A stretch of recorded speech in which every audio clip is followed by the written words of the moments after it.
Chemistry में organic chemistry बताया जा रहा है। ऑर्गेनिक केमिस्ट्री 10th बोर्ड में भी आता है, 11th में भी आता है, 12th में भी आता है। इसीलिए चाहे 10th का लड़का हो, चाहे 11th का लड़का हो, चाहे 12th का लड़का हो, उसको इस वीडियो को देखना चाहिए। ये देख लीजिएगा, ऐसा ऑर्गेनिक केमिस्ट्री का कम से कम 10th के लिए वीडियो बनेगा 5 गो, 11th के लिए 11th उसको ऐड कर दिया जाए तो बनेगा 10 गो, 12th ऐड कर दिया जाए तो बनेगा 15 गो। तो ऑर्गेनिक केमिस्ट्री ये बताया जा रहा है 10th के लिए भी, 11th के लिए भी, लेकिन बेसिक बताया जा रहा है, तभी आप पार्ट में बांट सकते हैं। बेसिक माने 10th, जब वो 11th में जाएगा तो ऑर्गेनिक केमिस्ट्री चेंज करेगा, वही रहेगा। लेकिन अगर बेसिक नहीं आता तो ऑर्गेनिक समझ में नहीं आएगा। ऑर्गेनिक से हल्का कोई केमिस्ट्री नहीं होता है। और जो लड़के इंटर दें, चाहे आईआईटी दें, चाहे जेई दें, ये बेसिक बात जो मैट्रिक में पढ़ना वो जरूरी है। वो पढ़ लेने के बाद ही दूसरा चीज पढ़ा जाए। हम ये कोशिश करेंगे कि ऑर्गेनिक केमिस्ट्री फुल बताया जाए, इस बात की हम कोशिश करें। अब देखें, बेसिक अप्रोच माने 10th वाला हालांकि काम करेगा 11th में भी, 12th में भी। 10th जो 11th 12th के वो 10th में पढ़ चुके हैं, लेकिन एक बार रिवीजन करके ही आगे पढ़ना चाहिए। यहां देखें, इसको कहते हैं पैटर्नल नेम। पैटर्नल नेम, जिस लड़का का ऑर्गेनिक अच्छा उसको केमिस्ट्री में ज्यादा नंबर। पैतृक नाम, इस सबको आता है। C1 रहे, इसको कहते हैं मेथा। मेथा याद रहेगा, मेथा याद कर लेना, रट लेना, पैटर्नल नेम है। C2 रहे एथा। एथा। C3 रहे प्रोपा, एकदम याद रख लेना है, प्रोपा, तभी आगे पढ़ना चाहिए, प्रोपा। C4 रहे ब्यूटा, एकदम ABC से, ब्यूटा। ब्यूटा। C5 रहे पेंटा। पेंटा। C6 रहे हेक्सा।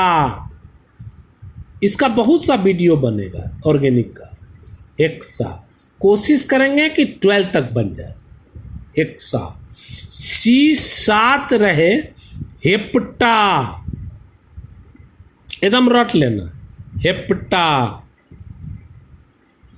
C8 रहे ऑक्टा। ऑक्टा। C9 रहे नोना। नोना। नोना पैटर्नल नेम है, नोना। C10 रहे डेका। C10 रहे डेका, याद रहेगा। मैट्रिक वाला कम से कम इतना याद करना, सबको याद ऐसे किया था। मेथा एथा प्रोपा, ब्यूटा पेंटा हेक्सा, हेप्टा ऑक्टा नोना डेका। ये एकदम उंगली पर करके लोग याद करते हैं। मेथा, एथा, प्रोपा, ब्यूटा, पेंटा, हेक्सा, हेप्टा, ऑक्टा, नोना, डेका। इसको एकदम रट लीजिए, पॉज करके तब आगे बढ़िए। लेकिन अगर C11 रहा, ध्यान से, तब इसको कहेंगे मेथा डे। मेथा डे। C12 रहा तो एथा डे।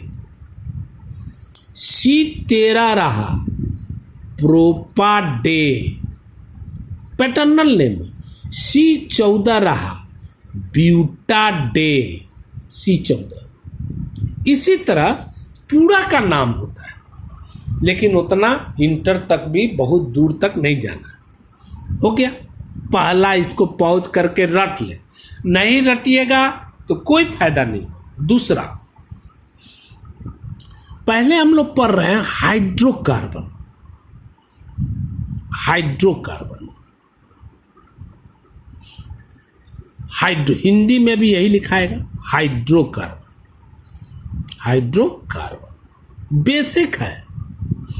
हाइड्रोकार्बन, हाइड्रोकार्बन दो प्रकार के होते हैं।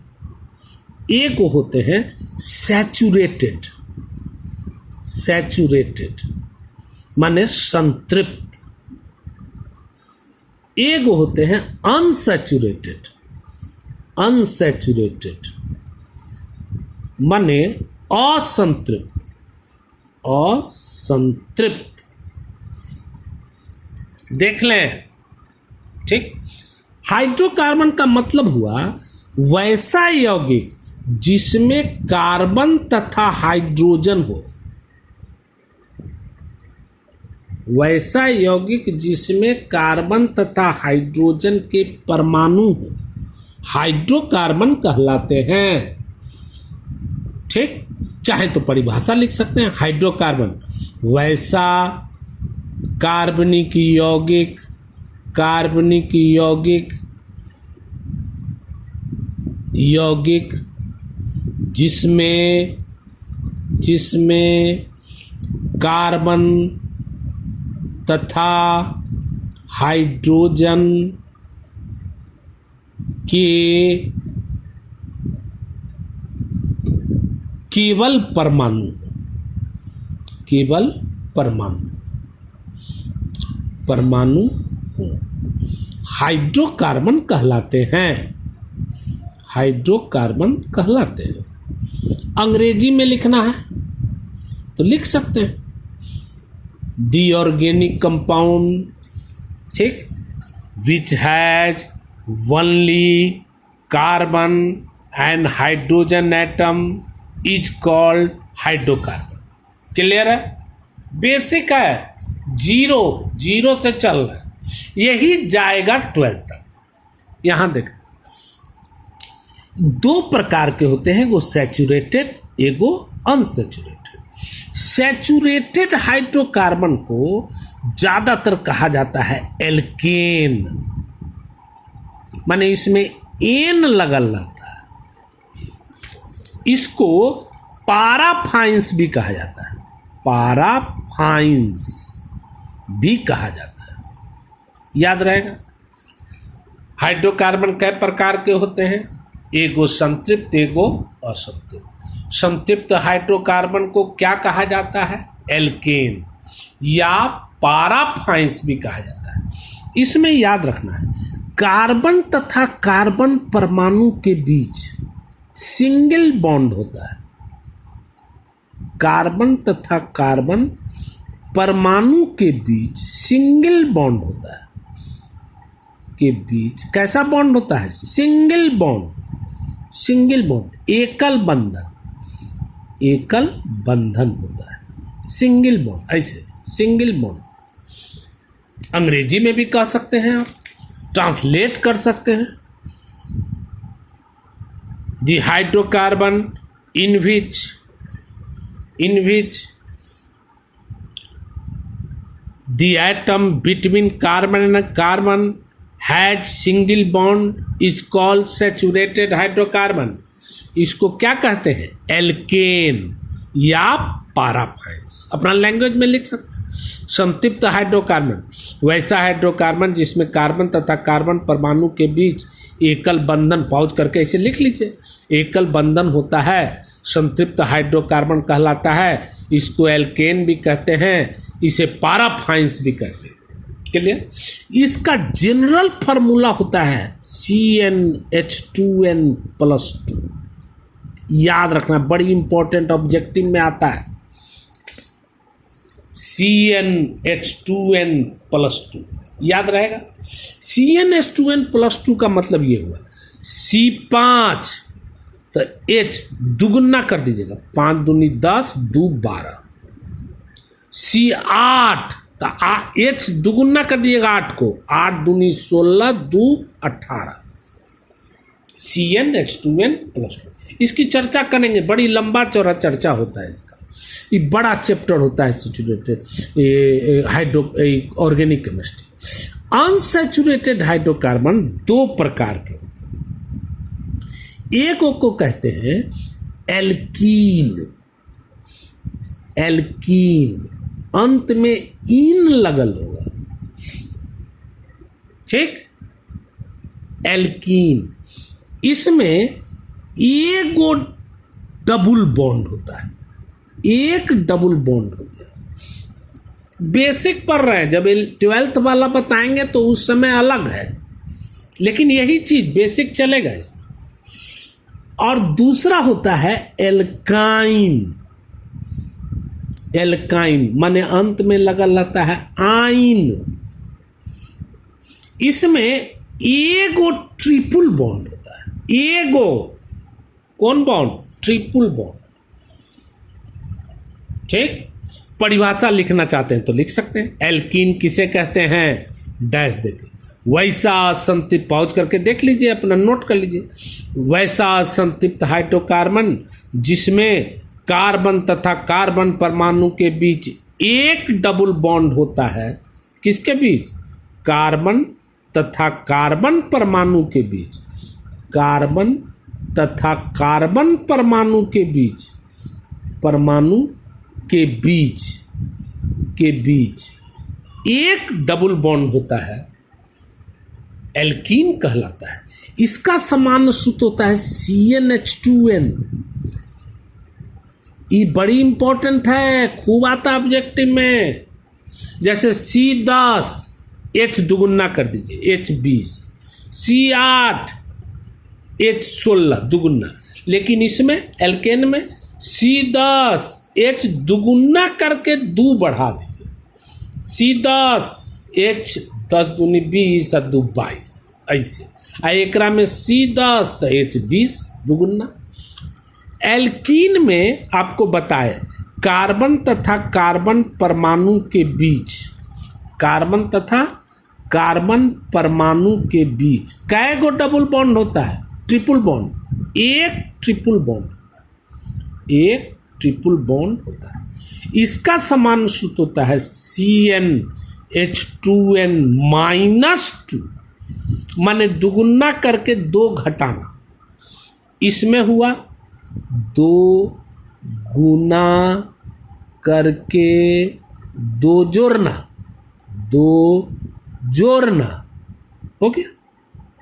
इसमें हो गया 2 गुना कर देना, 2 गुना कर देना, कर देना।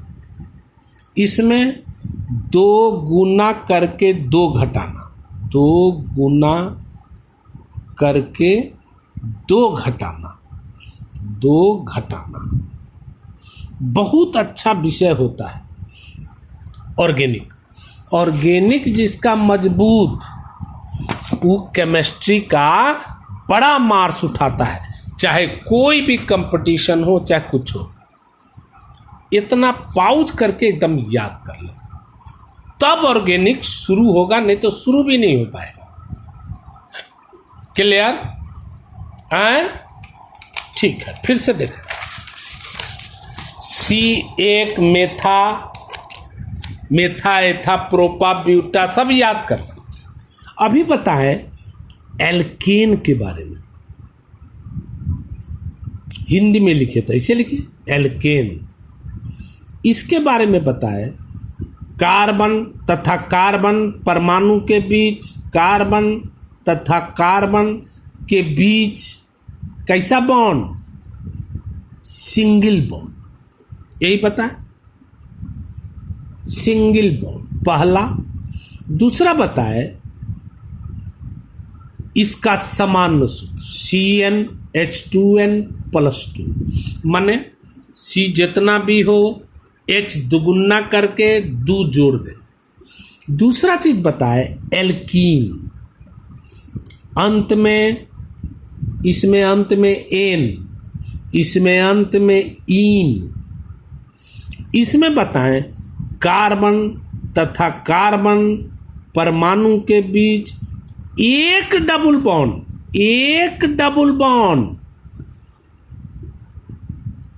बेसिक है। दूसरा, जब आईएससी में जाएंगे तो तब डबल बॉन्ड की संख्या बढ़ा के भी देखेंगे, लेकिन अभी नहीं, बेसिक है। समान सूत्र CnH2n माने C जितना H दुगुना। अब एल्काइन, एल्काइन अंत में आइन, याद रखना है, एन इन आइन। इसमें कार्बन तथा कार्बन परमाणु के बीच, कार्बन तथा कार्बन परमाणु के बीच एक ट्रिपल बॉन्ड, एक ट्रिपल बॉन्ड, ट्रिपल बॉन्ड।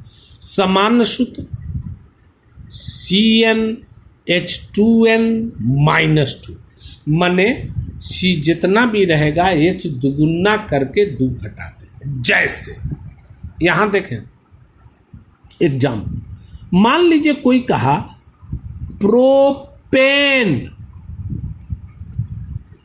का सूत्र लिखे और संरचना सूत्र लिखे, ठीक, स्ट्रक्चर फॉर्मूला लिखें और मॉलिक्यूलर फॉर्मूला लिखें। मान लीजिए, गौर से देखना, एन एन छे, कौन छे, एन छे, एन एन पकड़ में आ गया। एन है कि इन है कि आइन है, तो देखे कि ओ प्रोपेन एन, एन छे, एन हो गया, पहला चीज हो गया।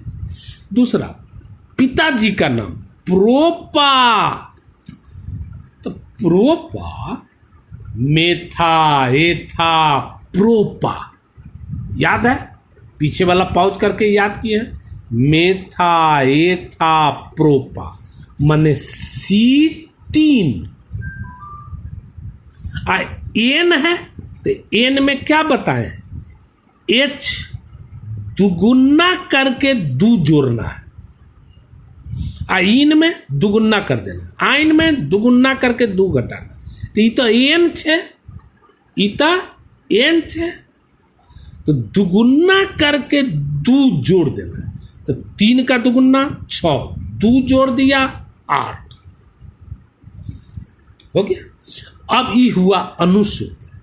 संरचना सूत्र, तो इसमें आप पढ़े हैं सिंगल बॉन्ड होता है कार्बन कार्बन के बीच, तो C कै गो, 3 गो बना दीजिए, 1 गो 2 गो 3 गो।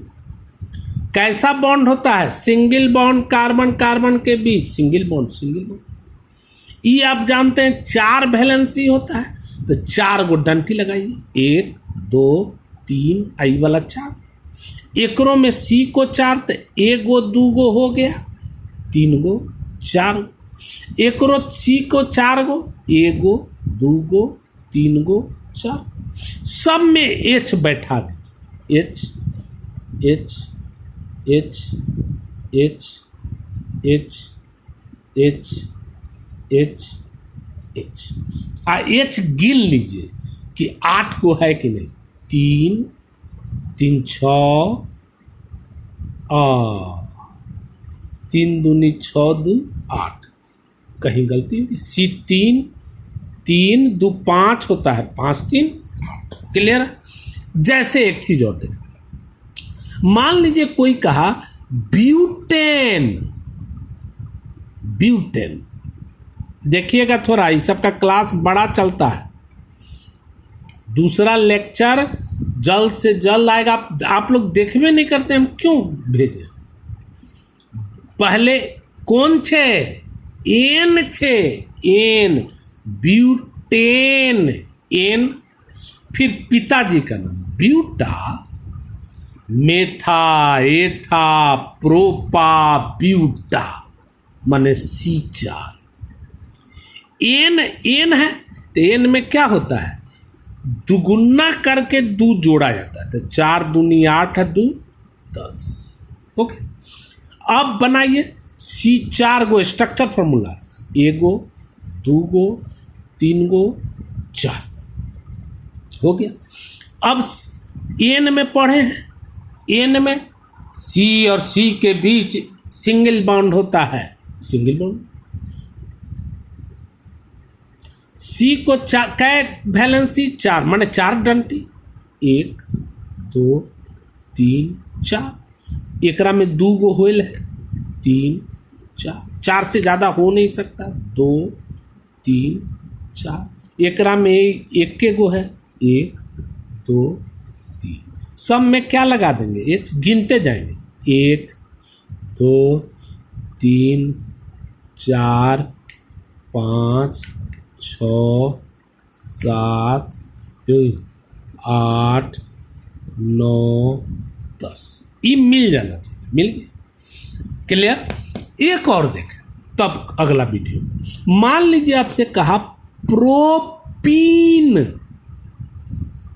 प्रोपीन, तो देखे ईएन छे, ई तो एन छे, क्या है इन, इन छे, तो इन या इन है, एन तो है ना, इन है, प्रोपीन इन है, क्लियर है। एकरा में जान गए कार्बन और कार्बन के बीच में एगो डबल बॉन्ड होता है, जान गए। लेकिन पैटर्नल नेम तो प्रोपा, प्रोपीन, प्रोपा, मेथा एथा प्रोपा, C3।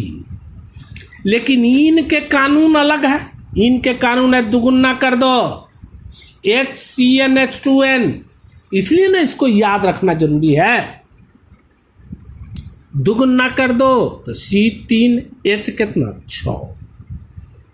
अब स्ट्रक्चर फार्मूला, C कै गो 3 गो। फिर देखे इन में का कानून है भाई, इन में एगो डबल बॉन्ड होता है, एगो होता है, 15 गो ना, तो कहीं भी दे दो, यहाँ दे दो चाहे यहाँ दे दो, एकरे में दे दो, यहू खुश रहेगा। अब बाकी सिंगल, बाकी सिंगल सी को कै डंटी 4, 4 बैलेंस, 1 2 3 4। ई सी को तो 3 गो हो गया, 1 2 3, तो एगो। ई सी को 2 गो हो गया, 1 2 1 2 और 4 गो होता है, ये 4 गो, इसको भी 4 गो, 1 2 3 4, एकरो 4, एच बैठाओ, एगो गिनते जाओ, 2 गो 3 गो 4 गो 5 गो 6, मिला लो। हाँ ठीक है, ठीक है, इसको पॉज करके बढ़िया से देखो, उसके बाद अगला वीडियो अगर देख लेंगे कि सब देख रहा है तब भेजें, ठीक, ओके।